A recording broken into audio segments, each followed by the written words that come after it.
If only co-parenting worked like a 90s sitcom, where everything wrapped up in 22 minutes with a heartfelt hug.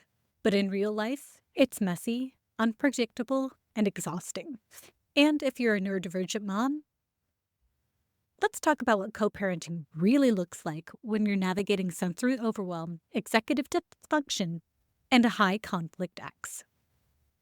Hello, my friends, and welcome to the first episode of the Nostalgic Neurodivergent. Yes, this was the Neurodivergent Mom Life podcast, but we are now the Nostalgic Neurodivergent. And this is where we talk about neurodivergence, parenting, and life, served with a side of nerdy Zennial energy.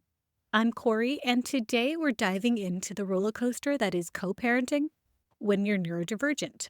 And whether you're sharing custody, managing parallel parenting, or dealing with a high conflict ex, I'm here to give you validation, strategies, and a little humor to get through it. In this episode, we'll cover why co-parenting feels extra hard for neurodivergent moms, the emotional regulation piece because co-parenting can be triggering AF, boundaries and communication when you're dealing with a difficult co-parent, and how to protect your peace and parent your way. So why does co-parenting feel extra hard for neurodivergent moms? Co-parenting can already be hard, but when you add neurodivergence into the mix, it's a whole new level of challenging. So let's talk about it. First, executive dysfunction makes scheduling and coordination feel sometimes overwhelming. And if remembering appointments, school events, or custody schedules takes up all of your mental bandwidth, you're not alone. Now add in sensory overload, because let's be real, dealing with co-parenting logistics often means a barrage of texts, calls, or emails that drain your energy before you even respond. Then there's emotional regulation. Navigating stress, sensory overwhelm, and decision fatigue while keeping a neutral face for your kids can be exhausting. Add in that, if you're dealing with a high conflict ex, that just adds a whole nother layer of stress. Many neurodivergent moms are co-parenting with someone who doesn't understand their neurodivergence or simply doesn't care about adjusting for it. And let's not forget, parenting styles don't always align, especially if your co-parent is neurotypical and dismisses your concerns as overthinking.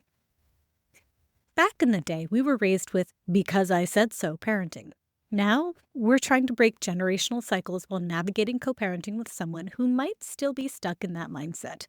No wonder it feels impossible. Now let's talk about emotional regulation, which really is the key to keeping your sanity. So, co-parenting can be triggering AF, am I right? When an ex disregards your parenting preferences or when they push your buttons on purpose, it can feel impossible to stay calm. But here's the thing.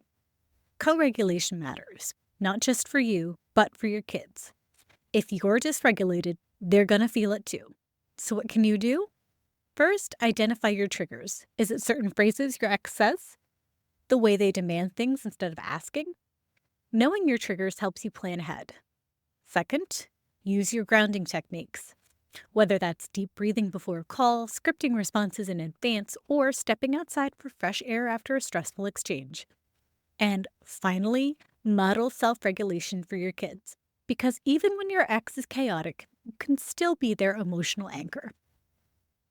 Raise your hand, as long as you're not driving, if your emotional regulation strategy as a kid was go to your room until you stop crying. Yeah, same. No wonder this stuff is hard. And now let's talk about setting boundaries and protecting your peace. Boundaries are non-negotiable when you're co-parenting, especially if you're dealing with someone who thrives on conflict. First, be clear about your communication limits. If texting turns into an all-day argument, move discussions to email or use a co-parenting app. Second, define what you will and won't engage with. You do not need to respond to every criticism, demand, or passive-aggressive comment. You dealt with that enough when you were still together. Parallel parenting might be your best option if direct collaboration isn't possible. And finally, give yourself permission to do things your way. Your co-parent doesn't have to agree with your parenting choices for them to be valid, as long as it's not doing harm to the kids. Ultimately, that's the goal. So, co parenting in this digital age, it's like the AIM chat room drama, but now it's in your email inbox. Boundaries in this case are your best friend. So, now let's talk about the elephant in the room. Co parenting as a neurodivergent mom isn't just hard, it can be exhausting. You're expected to regulate your emotions while dealing with someone who may never change. And that's a lot.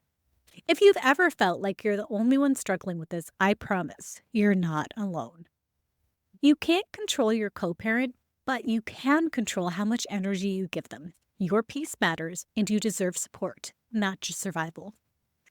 If this episode resonated, grab my Complex Family Dynamics Communication Guide. It is packed with scripts, tools, and strategies to help you navigate co parenting with more confidence and peace. Co parenting can be tough, but you can create a system that works for you. Boundaries, regulation, and letting go of a little bit of control. That's where your power truly is. So if this episode hit home, you can hit me up on Instagram, tell me what's been the hardest part of co-parenting for you. And if you found this episode helpful, be sure to like, subscribe, and share it with a friend. And don't forget to grab your Complex Family Dynamics Communication Guide. The link is in the show notes. I hope you enjoyed this episode of the Nostalgic Neurodivergent, and I will talk to you again soon.